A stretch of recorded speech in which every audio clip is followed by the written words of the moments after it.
this is Automatic once again, and welcome to episode 4 of Engines of Union Pacific. Now before we start this episode, I would just like to say that I am so sorry this took so long to come out. The reason why this episode took so long to come out was because I just lost interest after making the 3rd episode. Not to mention, I wasn't proud of the 3rd episode, so I didn't really continue it for a while. I almost did, but I kept pushing it off. But either way, the episode is finally out, so let's be happy about that, alright? Now with that said, let's get into this episode already. Today, we will be looking at another dynamic duo of locomotives, and the engines are, of course, the U50 and U50C locomotives. Oh geez, these locomotives are going to have quite an interesting story to talk about. Well, let's not waste any more time with this, because if you've heard about these engines before, you probably know what we'll be going into here. But anyways, with that said, let's stop wasting time and start talking about the Union Pacific U50 and U50C locomotives. This is gonna be one of those engines, isn't it?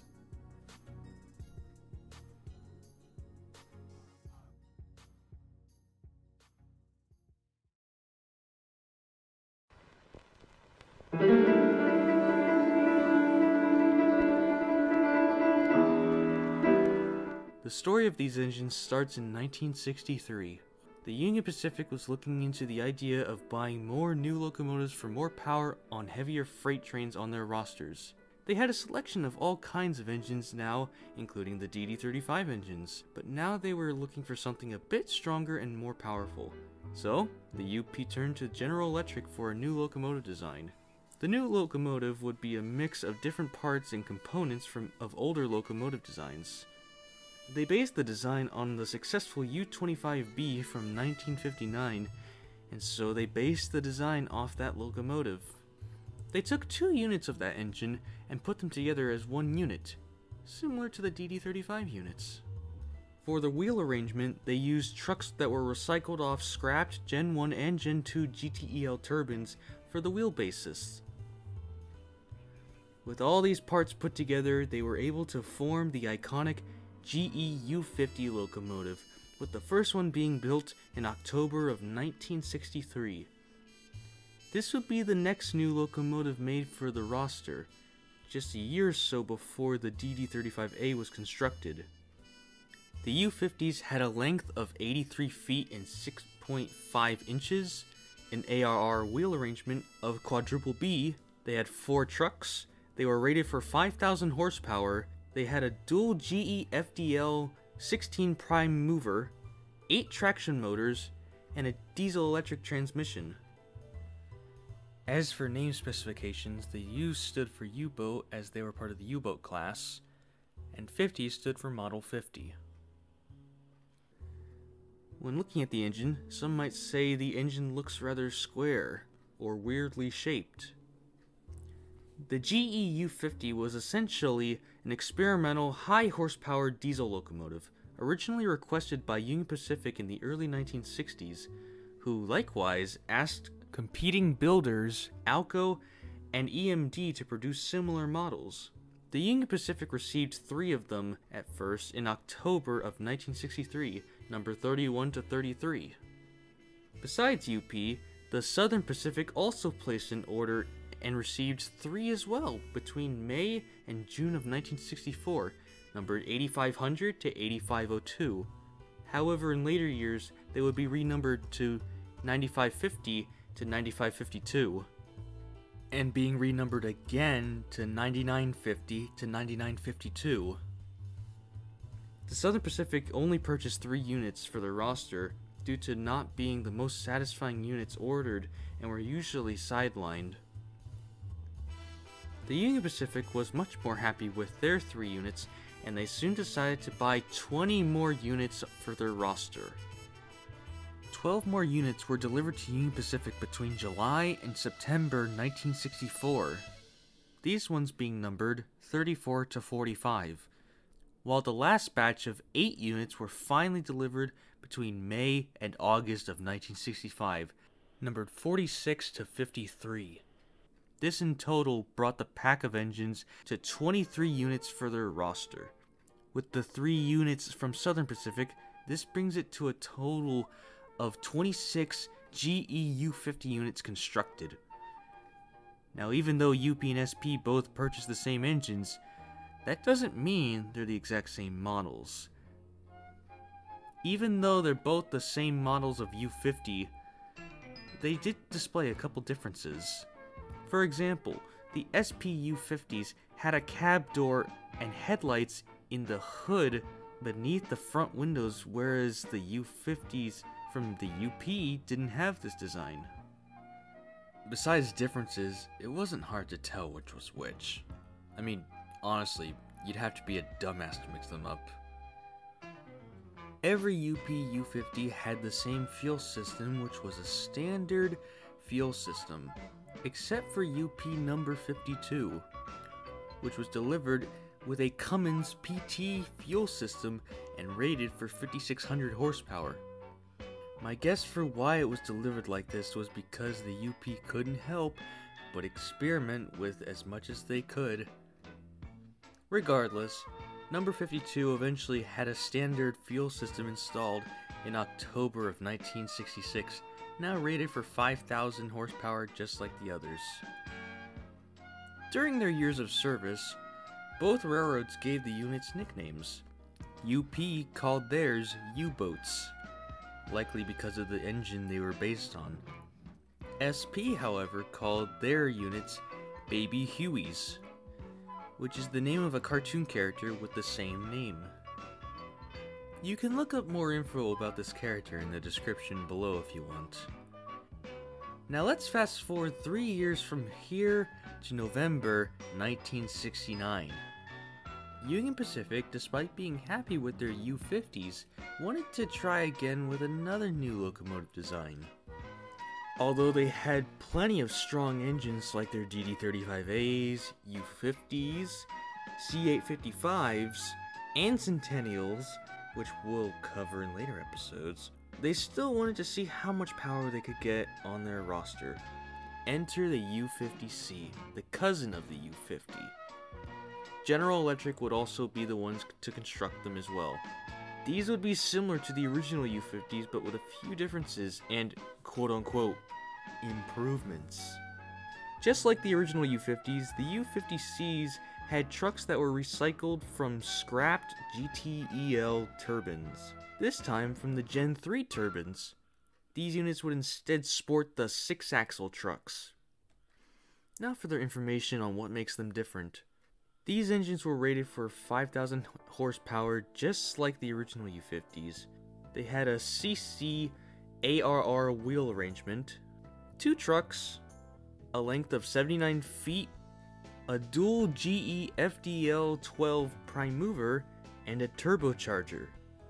For name specifications, U stood for the same thing, 50 stood for the same thing, however, the C stood for the truck configuration, meaning it had 6-axle trucks. Development of the U50C was to the same UP specification that produced the EMD DDA-40X units, a requirement for a high-power locomotive for the railroad's high-speed freight trains. The span bolster quadruple B design was not suited to this service, and the requirement for power at speed rather than low-speed hauling meant 6 powered axles would be sufficient. As a result, the U50C was what they got out of this. Union Pacific was the only railroad that bought these units. 40 units were purchased and built between November 1969 and November 1971, numbered 5,000 to 5039. If we take a look at a U50 and a U50C side by side, we can see the differences between these units. The design incorporated extensive weight-saving features. GE replaced the 16-cylinder prime movers of the U50 with advanced 12-cylinder engines, which were lighter and shorter. The engines were reversed in orientation compared to the U50, so the radiator sections were at the middle of the locomotive instead of the ends of the car body. The shorter length required a wider radiator section design, as on the U33B and U33C locomotives, which were also locomotives built by GE. Because of the U50C's name, some people called the U50 either a U50D or U50B because of the truck design, but this was incorrect as the railroad used neither of these names for the U50. So, thanks to the U50C for this, I guess. The U50 and U50C were equipped with Leslie S5T RF air horns. Here are a few samples.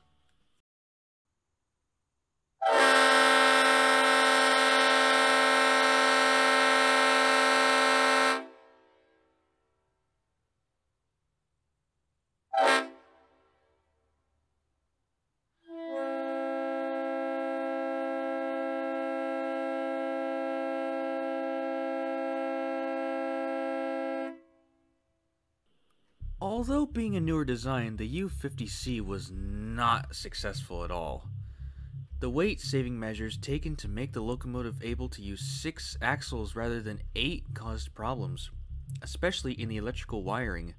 Aluminum wires instead of regular copper had been used, which proved prone to overheating. The U50Cs had many electrical fires as well as other failures. The UP rewired one unit with copper experimentally and considered having an outside contractor replace the wiring on all of the units, but decided that the problems as a whole were too serious. The truck suffered from stress cracks in the cast frames, the engines frequently developed low oil pressure, the cooling water leaked, and the dynamic brake grids were prone to melting down. Following these failures, the 1970s would not be a good time for either of these units. Around the 1970s, the energy crisis would occur, and this would be one of the factors that would lead to the end of these units. The Union Pacific would also gain new engines that were way more reliable than these two different units. In 1973 and 74, 20 of the original Union Pacific U50s were withdrawn from service and were traded into GE for U30Cs. This now led to only 3 U50s still in use on the roster, but they would still remain in service up until April 1977. This was the year that all the classic U50s finally met their fate. This year, Union Pacific finally retired their classic U50s. The Southern Pacific U50s lasted up until this point as well. The SP also decided it was time for their units to go and finally retired them. Sadly, these last 6 units were all sold off for scrap. No examples survive today. This now leads the U50C being the last one standing, but not for long. In 1976, a business downtown would happen to the units and would be the end of them. The units were officially withdrawn, never to return to service. However, 5 were lent out shortly as stationary power generators during a coal miners' strike in early 1978. The rest would remain in storage until the day came. And by 1977 through 1978, all units were sold off for scrap, leading to the end of this legacy.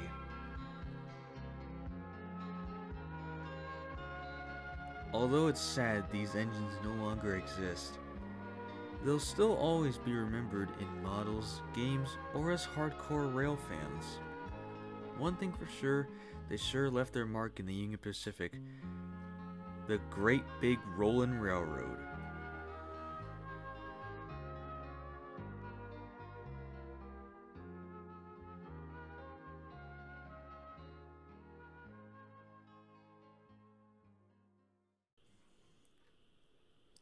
Thanks for watching this episode of Engines of Union Pacific.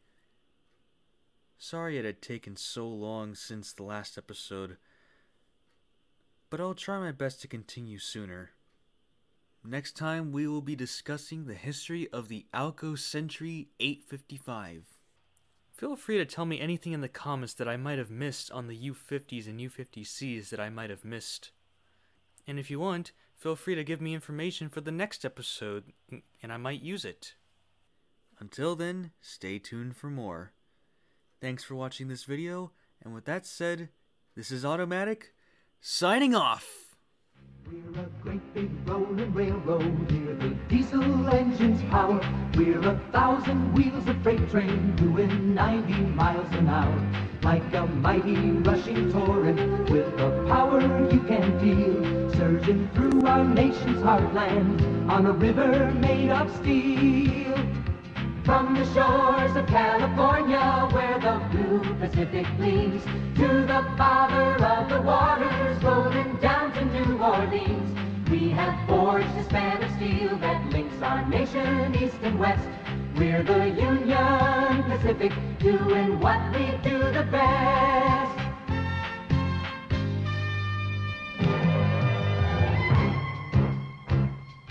From New Orleans to Seattle is 3,000 miles away. Cross the rivers, plains and mountains, and we're going there today. We were there to bridge the rivers when our country still was new. We're the Union Pacific, we can handle it for you.